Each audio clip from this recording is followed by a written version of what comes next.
Aku selalu percaya bahwa hidup bisa berubah karena satu keputusan. Namun aku tidak pernah menyangka bahwa satu tanda tangan bisa mengubah seluruh makna diriku sebagai manusia.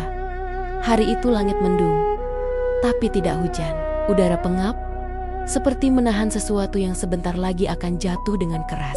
Aku duduk di kursi kayu tua, di ruang tamu rumah orang asing rumah, yang kelak akan kupanggil rumah suami. Meski aku tahu kata itu terlalu agung untuk hubungan kami. Di hadapanku tergeletak selembar kertas. Kontrak, bukan surat nikah, bukan janji sehidup semati, hanya lembaran hukum buatan manusia yang mengatur hidup seorang perempuan selama waktu tertentu. Namaku tertulis jelas di sana. Tidak ada yang salah, Eja. Tidak ada yang samar. Seolah-olah dunia ingin memastikan akulah barang yang sedang diperjualbelikan. Secara sah, 6 bulan. Itu durasi hidup baruku. Baca pelan-pelan. Kata pria itu, suaranya tenang, profesional, seperti sedang membicarakan kerjasama bisnis. Aku mengangguk, meski mataku sudah berkunang-kunang. Setiap pasal seperti palu yang memukul dadaku. Tidak ada cinta, tidak ada kecemburuan, tidak ada tuntutan emosi. Semua jelas, rapi, dingin. Aku boleh tinggal di rumah ini. Aku akan diperlakukan dengan baik. Aku akan mendapatkan sejumlah uang cukup untuk melunasi hutang, keluarga, dan menyelamatkan ibu dari mimpi buruk yang tak pernah selesai. Sebagai gantinya, aku menjadi istri. Sementara ibuku duduk di sampingku. Tangannya menggenggam tas kecil berisi dokumen. Tangannya gemetar, tapi wajahnya berusaha keras terlihat tegar. Aku tahu, di balik ketegaran itu, ada rasa bersalah yang menggerogoti hatinya. "Apa kamu yakin?" bisiknya lirih. Aku ingin bilang tidak, aku ingin menangis, aku ingin lari. Tapi aku juga melihat wajahnya yang menua terlalu cepat karena beban hidup. Aku melihat rumah kami yang hampir disita. Aku melihat adik-adikku yang masih sekolah, masih punya mimpi. Dan di saat itulah aku mengerti. Tidak semua perempuan dijual karena lemah. Ada yang dijual karena terlalu bertanggung jawab. Aku baik-baik saja, Bu, jawabku. Bohong, tapi kebohongan paling tulus yang pernah kuucapkan. Pria itu berdiri, tingginya membuatku harus mendongak jika ingin menatap wajahnya. Wajahnya tidak jahat, bahkan bisa dibilang tampan. Tapi ketampanan tidak selalu berarti keselamatan.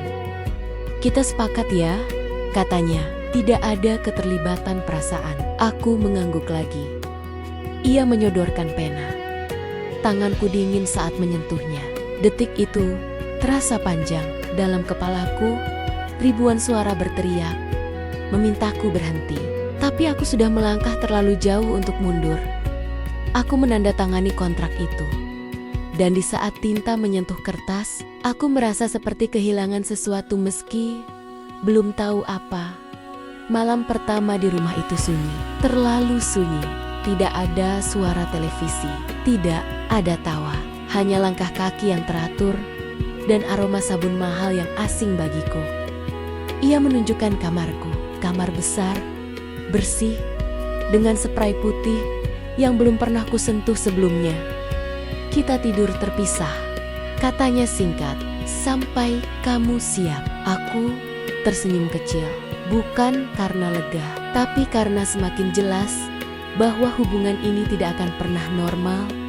Aku duduk di tepi ranjang, memeluk lutut. Di rumah lama, aku tidur berdesakan dengan adikku, mendengar suara tikus di langit-langit. Di sini, aku sendirian di kamar luas yang seharusnya membuatku nyaman tapi justru terasa menyesakkan. Aku menangis pelan malam itu, tanpa suara, tanpa saksi. Hari-hari berikutnya berjalan seperti sandiwara yang diulang terus-menerus. Kami sarapan bersama. Ia berangkat kerja. Aku tinggal di rumah, membersihkan, memasak, berperan seperti istri sungguhan. Padahal aku tahu, semua ini hanya latihan peran.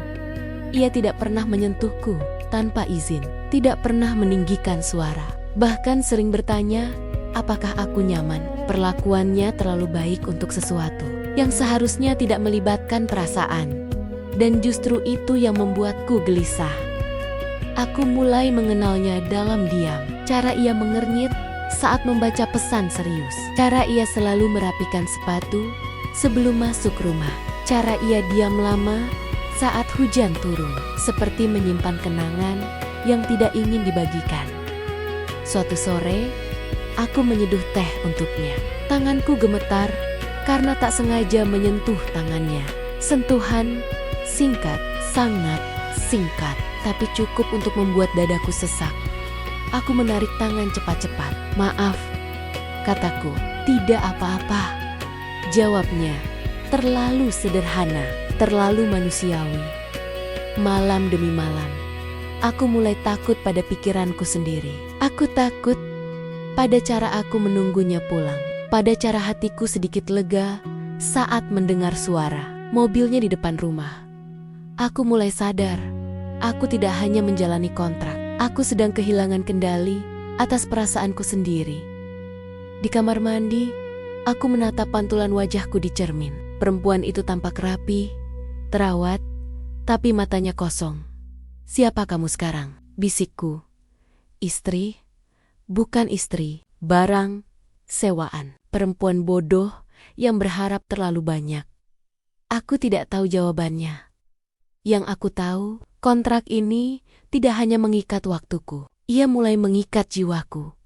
Dan tanpa kusadari, babak paling berbahaya dalam hidupku baru saja dimulai. Aku mulai menghitung waktu. Bukan lagi menghitung hari bahagia, tapi menghitung sisa kontrak seperti tahanan yang menandai dinding penjara. Setiap pagi, aku bangun dengan satu pertanyaan yang sama. 6 bulan ini akan membawaku kemana? Ia semakin sering ada di dekatku. Bukan karena kewajiban, bukan karena tuntutan kontrak. Ia mulai pulang lebih cepat, makan malam bersama, tanpa jadwal tertulis. Duduk di sampingku di ruang tamu tanpa jarak yang dulu ia jaga mati-matian. Dan anehnya, justru itulah yang paling menyakitkan.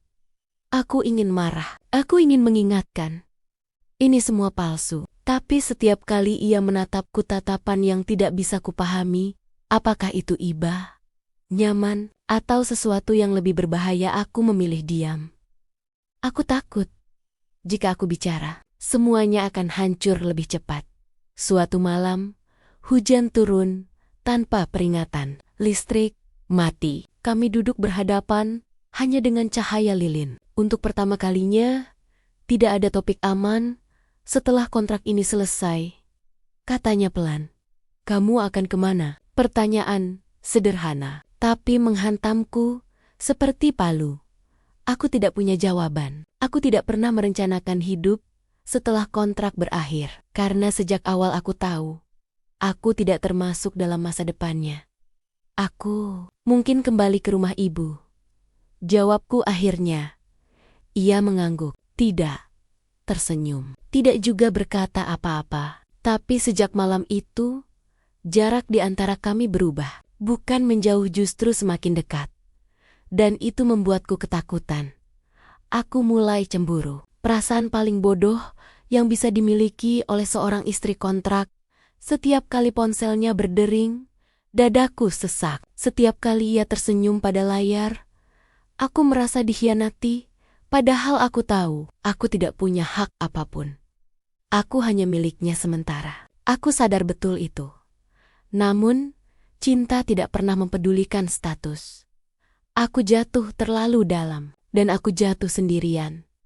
Hari-hari terakhir kontrak semakin kejam. Ia berubah pendiam. Aku pun sama. Kami berjalan di rumah yang sama, tapi seperti dua orang yang sama-sama tahu akhir cerita dan sama-sama takut mengucapkannya. Hingga malam itu tiba. Malam ke-179. Ia berdiri di depan meja makan, memegang kontrak itu. Kertas yang dulu kutandatangani dengan tangan gemetar. Kertas yang menjual namaku, tubuhku, dan kini hatiku. Besok selesai, katanya. Hanya 2 kata, tapi cukup untuk membuat duniaku runtuh. Aku ingin berteriak, aku ingin memohon, aku ingin mengatakan bahwa aku mencintainya. Tapi aku tidak melakukan apapun. Karena kontrak itu melarang satu hal paling manusiawi. Cinta. Air mataku jatuh tanpa suara. Aku membungkuk, menahan tangis, seperti perempuan yang sudah terlalu sering kalah oleh keadaan. Ia mendekat. Untuk pertama kalinya, ia menyentuh tanganku tanpa ragu. Aku minta maaf, katanya. Kalimat itu lebih menyakitkan daripada perpisahan. Aku tahu, sejak awal ini salah. Lanjutnya. Tapi, aku tidak menyangka akan sejauh ini. Aku menatapnya, matanya basah. Dan saat itulah aku sadar, kami sama-sama kalah. Apa ini akhir? Tanyaku lirih. Ia terdiam lama, terlalu lama. Kontraknya iya, jawabnya. Tapi perasaanku, tidak. Hatiku berteriak, tubuhku gemetar. Jiwaku seperti ditarik kedua arah yang berlawanan. Aku tidak bisa. Lanjutnya, dunia kita berbeda. Cara kita bertemu saja sudah salah. Aku tersenyum pahit. Aku tahu, kataku. Aku hanya berharap kamu tidak baik padaku. Ia memelukku malam itu, bukan sebagai suami, bukan sebagai pemilik kontrak, tapi sebagai dua manusia yang terlambat sadar. Pagi harinya, aku pergi. Tidak ada drama, tidak ada pelukan perpisahan. Hanya koper kecil dan kontrak yang kutinggalkan di atas. Meja kertas yang sudah kehilangan kuasanya, tapi meninggalkan luka seumur hidup. Aku berjalan menjauh tanpa menoleh. Bukan karena aku kuat, tapi karena jika aku menoleh, aku tidak akan pernah bisa pergi. Kini aku belajar satu hal yang pahit. Aku tidak hanya dijual lewat kontrak pernikahan. Aku juga kehilangan hati yang tidak pernah bisa kembali utuh.